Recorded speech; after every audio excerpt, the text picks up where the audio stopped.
Thank you very much. This veritable fortune that I've been amassing for so long. Don't use sarcasm now. Oh. I'd love a little bit more of your experience on how I can deliberately be leaning more towards allowing it. Now, anyone who listens back, and especially those who are sitting here in the room, you might feel yourself wanting to say, especially by the end of the day, Abraham is really nitpicking here. But we want you to feel, if you can, the feeling place from which that question comes. In other words, this veritable fortune, and we sensed a sort of mocking tone. Where's my stuff? If law of attraction is as you say, and I've been amassing this fortune, then where is it and how can I get to it? And we want you to just feel for a moment, what is the dominant vibration within that sentiment that you offered?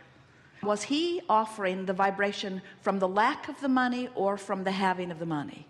And we know, you say, well, of course he is, because it isn't there yet, so how can he offer a vibration about a state of being that he has not yet achieved? And we say, you just got to figure out how to do it, because until you do, you can't have the state of being that you want to achieve. You have to find the vibrational essence of it. And we think it's logical that in the beginning there would be some questioning. Where is it? What am I doing wrong? What should I do differently? What should I do differently is really what you are saying. But we want you to feel the entrapment that your own words and attitude about things have. And so the work is, you have to find a way of distracting yourself from the absence of the money while you activate within yourself a feeling of the money.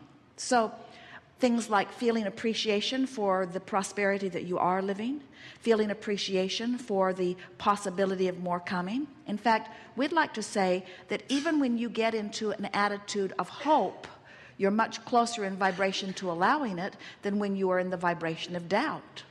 So we teased you about a little bit of sarcasm about this veritable fortune, but we want you to realize that when you feel sarcastic, when you feel pessimistic, it's a far cry from feeling optimistic and hopeful. So the answer to your question, how do I let my fortune come to me and me come to my fortune? It's by pretending that it's already done, by taking pieces of the fortune and mentally expending it, by imagining how much fun it will be to have it, to enjoy the feeling of relief even before you have the actual reason to feel the relief, by caring so much about the way you feel that you guide your thoughts apart from the reality.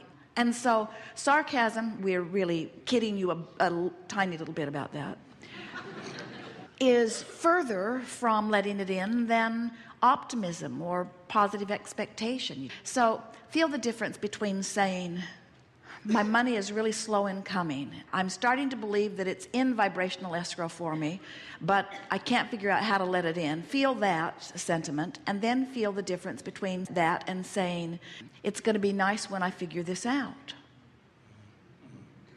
It's going to be nice when I figure this out. Lets the resistance go. I haven't figured it out. I've been working at this a long time and I haven't figured it out is totally upstream and resistant in nature. I'm looking forward to figuring this out. Releases resistance. It'll be nice when I figure this out. I have glimpses of this in my experience every day. I get it on a lot of different subjects. I'm doing pretty good on much of this. I do like knowing that there is a fortune that's been amassed for me. I do like knowing that my life experience has caused me to put some things in vibrational escrow. I do like realizing that the source within me has preceded me in its expectation of my receiving of that. I do like knowing that my negative emotion itself is my indicator that I've departed from how source sees me. I do like knowing that negative emotion is my indicator that source sees me as prosperous, and in the moment of my negative emotion I'm not. I do like the idea that source can guide me to more positive feelings, and I do like knowing that the negative feelings are my indicator that I'm not going in the direction that source is thinking. I do do like knowing that. I'm pretty good at this. I am aware of the way I feel. I can tell the difference. I have noticed the correlation between what I've been thinking and feeling and what's manifesting. I do know that the reality shifts to match my chronic feeling. And I do understand that thinking something in the beginning that is different from what I've been thinking takes a little bit more focus. But I do know that when I focus a little longer, it gets easier and easier. And I do know that the longer I say something, then the easier it is to say it. And the more I say it, the easier it is for me to expect it. And I do know that expectation brings a different feeling. I do know the difference in the feeling of hope and the feeling of doubt. I do know the difference in the feeling of excitement and the feeling of discouragement. I can do this. I know I can do this. Just conversations like that make all the difference in the world. That is the work. We know it feels slow going, but that's the work. You didn't come to your chronic.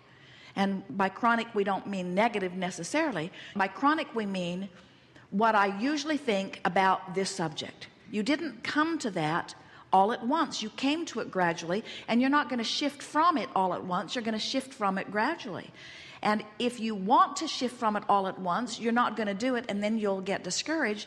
But if you expect to shift from it gradually and you do it, then you feel encouraged. So just one statement at a time, telling the story the way you like it, the way you want it to be. So this is the way we would tell your story. I've recently heard that there is a veritable fortune waiting for me in vibrational escrow, and I like how that sounds. And the idea of my life experience and what I'm living being the reason that it's there is really thrilling to me. And I like the idea that I can be or do or have whatever I want. And so I'm beginning to tell my story the way I want it to be. I don't think that money is the path to happiness, but I don't think it's the root of all evil either. I think it is a route to freedom. I think that within more money, there are more choices, and in more choices, there is more fun. And I like the idea of making decisions about what I want to do based on how it feels to do it, rather than on whether I can afford to do it or not. I like the opportunities that more money open for me. And so I don't think I'm just excited about the veritable fortune that's waiting for me. I think I'm excited about what that means to me and my family, what that means to those around me, what that means to the way I begin to view life, what that means to the way I experience life. It's exciting to me to think about those kinds of changes. And I love my life in so many ways, but I can see how this money that's on its way to me will enhance my life in this way and this way and this way. An extra $100 today would mean these changes. An extra $1,000 today would mean these changes. If I were allowing in an extra $100,000 this year, I would do this with it. If I allowed in an extra $500,000 every year, that would mean I would live over there. And that means I would drive that. And that means I would work, that means I wouldn't work there. In other words, just play with it in your mind, envision. We've offered a lot of games, and the most productive game that we've ever seen. And we've watched a lot of people apply these processes, and this is a powerful, powerful game. Put $100 in your pocket with the intention of mentally spending it every day over and over and over and over and over again. Just contemplate how many things, if you wanted to, you could exchange for that $100. It is amazing what that simple game does in shifting the way you feel about money. It frees you up, because your habit is to say, oh, I want that, but I shouldn't. Where this $100 says, I could if I wanted to, I could if I wanted to. I can do that. So instead of saying, I can't afford that over and over and over again, you're saying, I could if I wanted to, I could if I wanted to, I could if I wanted to, I could if I wanted to, I could if I wanted to. Someone said, well, Abraham, you haven't been physical lately because $100 doesn't buy much. And we said, if you spend it 1,000 times today, you've spent the equivalent of $100,000 today. And that goes a long way in shifting your vibration. And then people often say, but it's not real. And we say, it will be. It will be. You've got to feel it first. And once the vibration is stable within you, the realization of it has to come.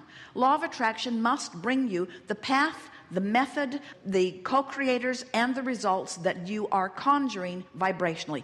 When you conjure prosperity in your vibration, prosperity must come in real life experience, and it will come in so many ways. It will come as you turn every corner.